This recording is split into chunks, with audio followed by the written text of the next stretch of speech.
Hi, I'm Luana Rubin from Equilter.com, and I'm here at the American Folk Art Museum in New York City with Paula Nadelstern, and we are so proud of her and so excited about her Kaleidoscope Quilt exhibit. And so we have a very special tour today. We've invited several of our customers to join with Paula. So we're standing in front of a quilt that Paula made in 1994, and I wanted to tell a story about how I first became aware of Paula and her work and how she has inspired me. Because the very first time that I heard an art quilter speak, someone who was making their own unique work, was Paula in Lafayette, Colorado. She came to speak to the Colorado Quilt Council, and she got up on stage and showed all these incredible slides and beautiful quilts and talked about how she made these quilts on her kitchen table in New York. And I had just moved to Colorado from New York City, and I was spellbound, and I was so impressed, and I just thought, wow, this is what I want to do. I don't want to make patchwork quilts that everybody else is making. I want to make my own thing.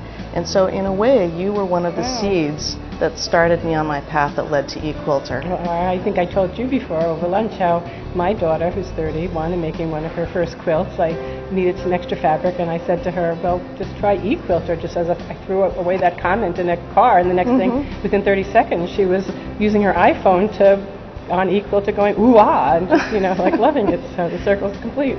Well, it's such an honor to be here with you, because for me it's really full circle too, to see how far you've come and to be here with you and to be able to support you in this. And you have. I mean, you really were one of the few in this terrible economy who the museum reached out to, and you responded, and you actually supported this exhibit, which is the first time a museum in New York City, a major American museum, has had a solo exhibition of a contemporary quilter. So really, from the bottom of my heart, I thank you and Equilter for doing that. In the collection, the Kaleidoscope collection, there are about 37 quilts. You'll see about 19 of those 37 quilts. And the book was intended to be kind of the catalog for the exhibit, so photography for that, and some of the little stories that I'll tell you are in there, but then also how-to. This is the newest work. I love the idea that here they are stretched as pieces of art, and so really is the quilt as art in these pieces. I'll just tell you a little bit about the kaleidoscope shape. The kaleidoscope functions like a circle, and where people seem to think that I know so much math and that my quilts are so much about math, the only thing I know about math is that a circle has 360 degrees in it, and that's it. And now you know that much math too, so you can also, it seems to be all that anyone, don't ask me to make change or anything like that, I can't do it.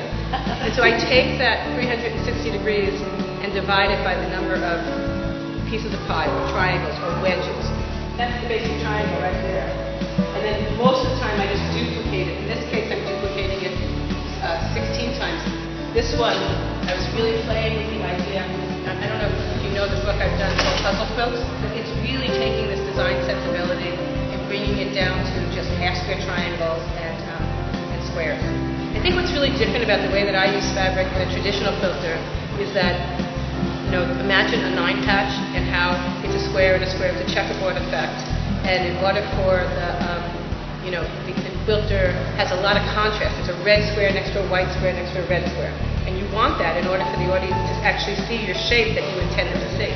But when I come to that seam, the most important thing for me is a discussion with myself of, do I want the audience to see the seam, or do I want to camouflage it? And so at that point, I might decide to, so if at the seam I ended with a red, my next fabric might start with a red so that your eye doesn't see the seam. And so the patches are really vehicles to get the fabric up, and the same way that is moving and just feels like many beautiful pieces of glass against one common ground, that's the same effect that I want to get, a beautiful fabric against one common ground. This is that same traditional pyramid quilt, that our pioneer women started with. As I made this, they go together like that, 60. You can do that with 60 degrees. And as I start, I don't know what the quilt's going to look like that much in the kaleidoscopes. I don't want to know. It's my personality really to let it, to sort of sculpt it and work on it as I go, and kind of work the color in and out, so you can't tell where does the kaleidoscope start and end. This is pulled September 11, 2002, and on September September 11th, like everybody else. I was actually, I was devastated. So I started from the center out, and one of the things I never thought that I would actually be at the center, because I didn't want people to think, oh, the center's not perfect, she's hiding something. And I think that, ever in a class or anyone, Quilter ever says that something anyone else ever does is cheating, I get very angry now, and I go, who are you cheating? Hiding your women? I mean, who stepped up the rules? It's why would you? And anytime I find myself saying that exact thing to myself, I go and do it.